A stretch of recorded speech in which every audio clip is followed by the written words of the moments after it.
Hi everyone, welcome to my channel. ఈరోజు మన recipe మొక్కజొన్న గారెలు. వీటిని మక్క గారెలని కూడా అంటారు. ఇవి పైన క్రిస్పీగా లోపల సాఫ్ట్గా చాలా బాగుంటాయి. తక్కువ ఇంగ్రీడియంట్స్తో అద్భుతంగా ఉండే ఈ గారెలు మీ ఇంట్లో చేస్తే 1కి 10 తింటారు పిల్లలు. దీనికోసం ముందుగా 3 దేశవాళీ కంకులను తీసుకున్నాను.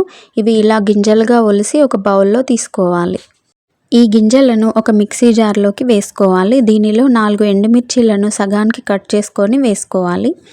దీనిలో 8 వెల్లుల్లిని కూడా వేసుకోవాలి. అలాగే ఇందులో 1/2 టీ స్పూన్ జీలకర్రను కూడా యాడ్ చేసుకోవాలి. వీటన్నింటినీ మెత్తగా కాకుండా ఇలా బరకగా మిక్సీ పట్టుకోవాలి. అప్పుడే గారెలు టేస్టీగా వస్తాయి. పిండిని ఒక బౌల్లో వేసుకొని దీనిలో మీ రుచికి సరిపడా ఉప్పు, 1/2 టీ స్పూన్ జీలకర్ర, చిన్నగా కట్ చేసుకున్న 2 కరివేపాకు రెమ్మల్ని వేసుకోవాలి. ఇవన్నీ బాగా కలిసేటట్టు ఒక స్పూన్తో పిండిని బాగా కలుపుకోవాలి. ఇప్పుడు ఒక పాలిథిన్ కవర్ని తీసుకొని చిన్నగా కట్ చేసుకోవాలి. దాని మీద కొంచెం వాటర్ అప్లై చేసుకొని పిండిని చిన్న ముద్దల్లాగా చేసుకొని గారెల్లాగా రౌండ్గా చేసుకోవాలి. స్టవ్ మీద ఆయిల్ వేడయ్యాక ఈ గారెలను ఒక్కొక్కటిగా అందులో వేయాలి. గారెలు వేస్తున్నప్పుడు లో ఫ్లేమ్ మీద ఉంచుకోవాలి.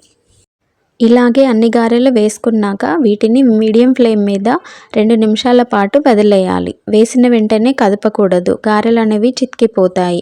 నిమిషం తర్వాత గారెలను రెండవ వైపు తిప్పాలి. చూడండి, గారెలు అనేవి ఇలా మంచి రంగులోకి వచ్చాక ఒక ప్లేట్లోకి తీసుకోవాలి. ఇలాగే మిగిలిన పిండితో గారెలన్నీ చేసుకోవాలి. ఒకవేళ మీరు హై ఫ్లేమ్ మీద ఫ్రై చేసినట్లయితే లోపల పచ్చిగా పిండిగా ఉంటుంది. కాబట్టి గారెలు అనేది మీడియం ఫ్లేమ్ మీదే చేసుకోవాలి. అంతేనండి, ఎంతో నోరూరించే క్రిస్పీ మొక్కజొన్న గారెలు రెడీ అయ్యాయి. చూడండి, లోపల కూడా ఎంత బాగా ఫ్రై అయ్యాయో. మీకు ఈ రెసిపీ నచ్చినట్లయితే ఒక లైక్ చేయండి. మీ ఫ్రెండ్స్ అండ్ ఫ్యామిలీ మెంబర్స్కి షేర్ చేయండి. మరిన్ని రెసిపీస్ కోసం ఛానల్ని సబ్స్క్రైబ్ చేసుకోండి. Thank you.